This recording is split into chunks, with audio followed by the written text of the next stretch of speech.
I offered him a job. They called it insulting, then showed up with my parents demanding more. What if I told you that the moment I stopped being a good daughter was the moment my family started falling apart? Sounds dramatic, right? That's exactly what they told me too. Because apparently saying I can't do this anymore makes you selfish, even if you've been doing it since you were a kid. Let me rewind. I'm the oldest of four, not just by age, by responsibility. By 10 years old, I wasn't just a sister. I was the alarm clock, the cook, the babysitter, the homework checker, the emotional support system. While other kids were worried about cartoons and birthday parties, I was learning how to heat bottles, clean kitchens, and keep the peace. Why? Because my mom worked, and when she worked, everything else became my job. At first, I thought that was normal. Families help each other, right? Except help slowly turned into expectation, and expectation turned into obligation.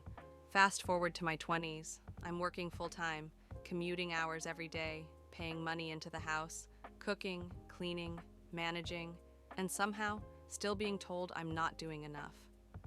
Then one day, I did something unthinkable. I left. I didn't run away forever. I didn't disappear. I just stayed with a friend for a few weeks, and for the first time in years, I could breathe. No schedules, no chore charts, no guilt, just work and rest. But when I came back, I didn't get a conversation. I got an ambush. My mom sat me down, phone on speaker, and introduced a man I'd never met as my godfather. And suddenly I'm being lectured about responsibility, about family, about how my siblings miss me. Funny how no one mentioned how tired I was. They told me I needed to step up again, manage the house, keep everyone on track.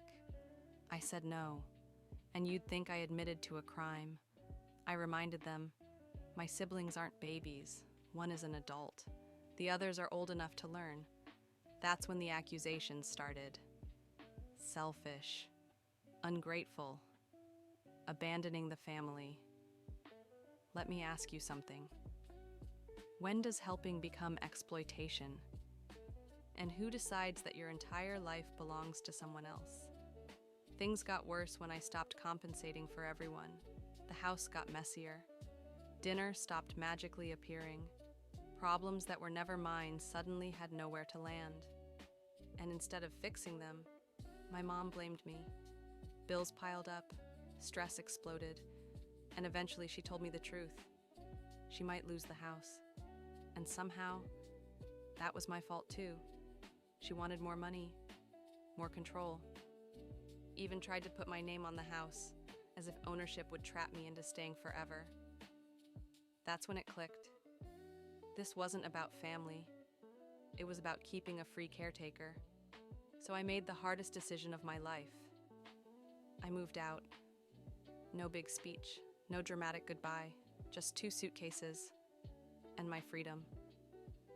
Now I live in a tiny rented room. It's quiet. No one asks me to fix their life. When I come home, the only mess I clean is my own. My mom still calls, still blames, still says I ruined everything. But here's the truth no one wants to say out loud. I didn't destroy the family. I just stopped holding it together alone. And if walking away from being a child parent makes me selfish, then maybe selfish is exactly what saved me. Because I wasn't born to raise everyone else. I was born to live my own life. If this story made you think or hit a little too close to home, don't forget to like, subscribe, and share. You're not alone, and more stories are coming.